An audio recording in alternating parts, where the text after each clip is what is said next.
Olá, tudo bem? Seja bem-vindo a essa terceira aula do primeiro módulo, chamado A Plenitude do Tempo. É isso aí, então nós estamos hoje na terceira aula. Você já viu algumas coisas que já trouxeram muitas informações importantes para você, e hoje nós vamos começar então a nossa terceira aula falando sobre o mundo greco-romano. O que é o mundo greco-romano, gente? O mundo greco-romano nada mais é do que a junção do mundo, das contribuições gregas e também as contribuições romanas, perfeito? Então o mundo greco-romano é isso, a junção deste mundo grego com o mundo romano. Só recapitulando o que falamos na última aula, falamos sobre a queda do Império Grego, a consolidação da República, o triunvirato e o Império Romano surgindo aí, legal? Então agora a gente vai falar sobre as contribuições gregas. Quais são as contribuições gregas? Simples, o teatro, as pesquisas sobre o ser humano, a zoologia. Os gregos são os primeiros a pensar na zoologia, a astronomia, são eles também que fazem estudos específicos do ponto de vista astronômico, da astronomia, a biblioteca, a dramaturgia. Então todas essas coisas estão inseridas diretamente nesse mundo grego. E o mundo romano? O mundo romano é o mundo da prática, o mundo da lei, é o mundo das coisas que precisam acontecer, né? O mundo romano, a contribuição romana, ela é a contribuição das questões práticas. Não há muito pensamento. O romano, ele não é filosófico, diferente do grego. O romano não é especulativo, diferente do grego, né? O grego é especulativo. Eu costumo usar até um exemplo na sala de aula. Tem um adágio popular que diz, tem pessoas que dizem, né? Comigo é assim, bateu, levou. Eu digo para o pessoal, né, para os estudantes, olha, esse adágio, essa frase, né, esse pensamento é um pensamento romano. Por que romano? Porque o romano é simples, bateu, levou. O grego, se fosse um adágio popular da Grécia, seria bateu. Mas por que bateu? Bateu em quem? Bateu forte, bateu fraco, bateu onde? Bateu por quê? Né? Então o grego, ele é muito mais especulativo, enquanto o romano não. O romano, ele é o senso prático, né? Então qual é a ideia do mundo grego-romano? É esse mundo, esse pano de fundo que a gente tem no Ocidente, né? Da democracia, mas também das leis que tem que funcionar, né? Quem faz direito, conhece o direito, sabe que existem muitas leis brasileiras até hoje que estão respaldadas em leis romanas, né? Então esse senso prático, né? Então esse é o mundo grego-romano, essa junção de duas culturas aparentemente tão distintas, mas que se unem e vão formar todo o arcabouço, se é que eu posso dizer isso, do nosso contexto ocidental, ok? Então, caminhando um pouco mais, eu quero falar para vocês sobre justamente a primeira ação aí, que é a igreja em Jerusalém, né? O que é a igreja em Jerusalém? Por que começar da igreja em Jerusalém? Porque é em Jerusalém que nasce a igreja, ok, gente? É em Jerusalém que nasce o cristianismo. Por mais que a gente queira pensar de outra forma ou associar outras coisas, não. É em Jerusalém que surge a igreja. Não dá para fugir disso. Eu quero ter com você um momento aqui para você refletir sobre alguns pontos importantes. A igreja de Jerusalém, partindo da ordem de Jesus Cristo, Atos capítulo 1 e versículo 8. O texto de Atos capítulo 1, versículo 8 diz assim: Ficai em Jerusalém até que do alto sejais revestidos de poder, e ser-me-eis testemunhas tanto em Jerusalém como na Judéia, Samaria e até os confins da terra. É isso que diz lá Atos capítulo 8 e versículo 1. Nesse texto, eu sempre enfatizo em sala de aula, esse texto tem duas palavras que são de extrema importância, que nós precisamos entender, porque se a gente não entende essas duas palavras, nós não entendemos o contexto de Atos. É isso mesmo. Se a gente não entender duas palavras que são simples lá, nós não conseguimos compreender o que Jesus disse para os seus discípulos e qual vai ser a tônica da igreja daquele momento para frente. Então vamos lá, as duas palavras. A primeira palavra que eu quero enfatizar aqui no texto de Atos 1:8 é ficar em Jerusalém até que do alto sejais revestidos de poder. Separa aqui poder. A palavra poder lá no texto original é uma palavra escrita dynamis ou dinamis. O que é dinamis?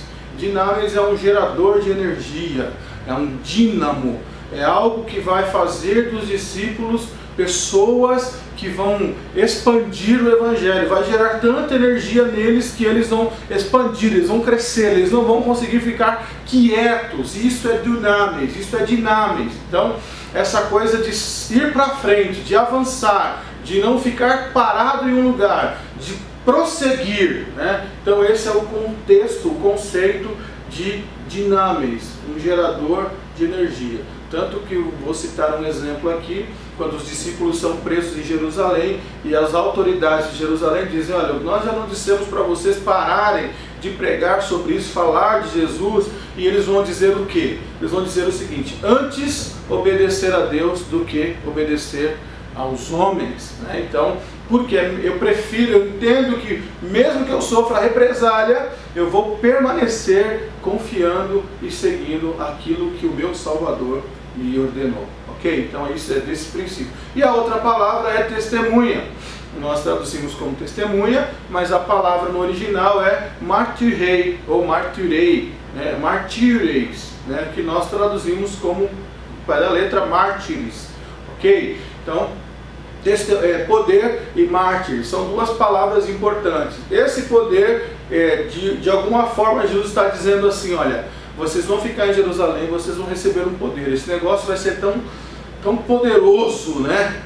Não sendo redundante, já sendo, né? Vai ser um negócio tão poderoso na vida de vocês, que vocês não vão conseguir se calar diante das maravilhas. E detalhe, vocês vão até morrer se for necessário, né? Então, é dentro desse princípio que Atos 1:8 parte, ok? Então, ficar em Jerusalém até que do alto sejais revestidos de poder. Semieis testemunhas, tanto em Jerusalém, na Judeia, Samaria e onde for preciso, até os confins da terra. Então, essa é a ideia. Poder para ser testemunho. Então, essa é a tônica, esse é o conceito, esse é o contexto de Atos que a gente vai precisar refletir a partir de agora, ok? Caminhando um pouco mais, a gente vai falar dessa relação que acabou se tornando uma relação extremamente conturbada: cristianismo e judaísmo. Eu sempre questiono na sala de aula qual foi a verdadeira missão de Jesus Cristo.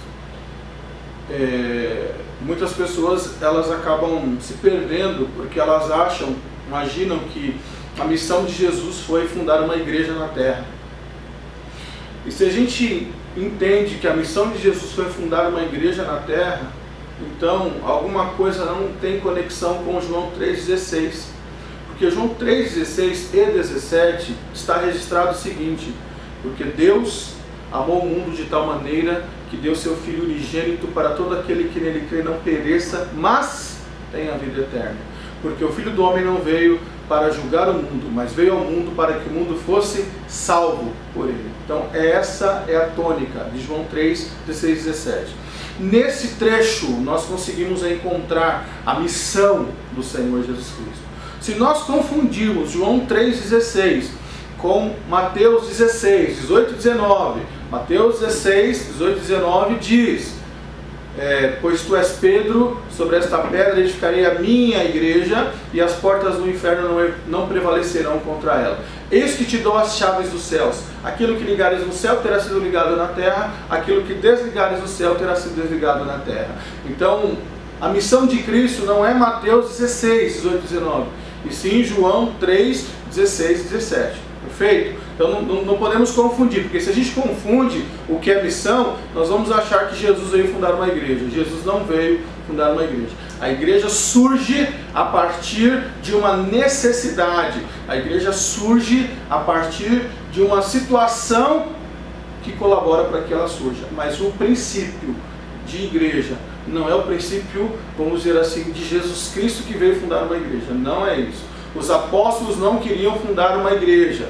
A igreja simplesmente surgiu. A igreja simplesmente aconteceu por conta de fatores que nós vamos abordar aqui dentro de Jerusalém. Ok? Então, quando nós falamos de judaísmo, nós falamos de uma religião de antes de Cristo, muito antes de Cristo, uma religião que já estava consolidada, uma religião que já estava estabelecida, uma religião que já estava estruturada. Nós vamos perceber que Jesus Cristo, ele tenta de alguma forma, e ele vai, não só tentar, mas ele vai de alguma forma, expor alguns paradigmas que eram muito fortes na cultura judaica. Nós vamos perceber que Cristo, ele vai quebrar, inclusive, alguns desses paradigmas, né? Um exemplo simples é em que o judeu samaritano não podia ter contato físico, né, com o judeu de Jerusalém. O judeu de Jerusalém que encostasse em um judeu samaritano, ele precisava tomar banhos de purificação. Tem todo o contexto judaico que, para mim, eu não vou entrar nele aqui porque não é o nosso fórum, não é a nossa proposta. Mas quando Jesus conversa com uma mulher samaritana, você percebe que a mulher fica atônita. Por que ela fica atônita? Porque ela diz assim: sendo tu judeu, como pode, sendo tu judeu, fala comigo que sou mulher e ainda sou samaritana? Jesus está fazendo ali o quê? Está quebrando um paradigma.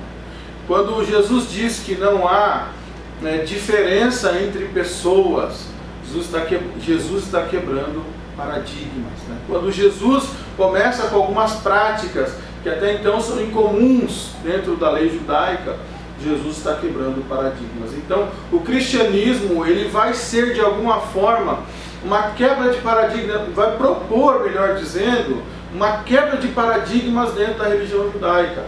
Só que essa quebra de paradigmas, ela não é muito bem vista pela liderança da sociedade, por N fatores, talvez por interesses. Isso vai desencadear dentro do cristianismo uma perseguição, ou melhor, dentro do judaísmo, porque os apóstolos, eles continuaram judeus, né, praticando em muitos momentos a religião judaica, não com a mesma proporção que praticava outrora, agora com a ação de Deus, a ação de Cristo na vida deles, dentro daquilo que Jesus Cristo propôs para eles guardarem e praticarem.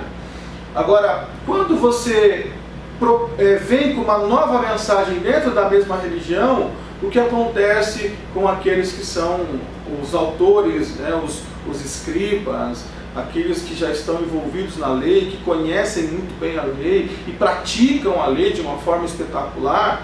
Essas pessoas começam a ter dificuldade para entender uma nova regra, uma nova norma, uma nova forma de ver a mesma coisa, né?